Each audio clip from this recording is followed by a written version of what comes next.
नमस्कार मैत्रिणींनो, एक्झाम वार्ता या यूट्यूब चॅनलवरती आपले मनपूर्वक स्वागत आहे। मैत्रिणींनो, नुकतीच विभागीय अंगणवाडी मुख्य सेविका भरतीसाठी जाहिरात प्रसिद्ध झालेली आहे।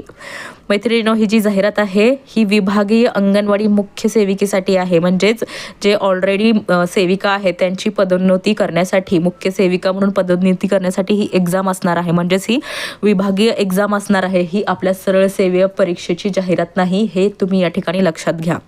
ठीक आहे, तर पाहूया या जाहिरातीमध्ये काय दिलेलं आहे। पहा, ही जी जाहिरात आहे ती एकूण 272 पदांसाठी आहे।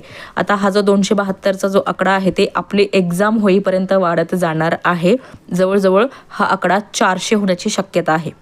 पात्रता काय आहे पहा, तर पात्रता पहा 10 वर्षांचा अनुभव असणे आवश्यक आहे। अंगणवाडी सेविका म्हणून 10 वर्षांचा अनुभव असणे आवश्यक आहे। त्याच्यानंतर वयोमर्यादा पहा, वयोमर्यादा खूप महत्त्वाची आहे। वयोमर्यादा आता 50 वर्ष करण्यात आलेली आहे। पहा, 1 जानेवारी 1975 नंतर जर तुमचा जन्म झाला असेल तर तुम्ही अंगणवाडी मुख्य सेविकेसाठी फॉर्म भरण्यासाठी पात्र आहात। त्याच्यानंतर शैक्षणिक पात्रता काय दिलेली आहे, शैक्षणिक पात्रता या ठिकाणी आता पदवी दिलेली आहे। पहा, ग्रॅज्युएशन दिलेलं आहे। त्याच्यानंतर अर्ज करण्याचा कालावधी पहा, 7 ऑगस्ट 2026 ते 21 ऑगस्ट 2026 रोजीपर्यंतचा कालावधी देण्यात आलेला आहे। म्हणजे उद्यापासून आता फॉर्म भरण्यास सुरुवात होणार आहे।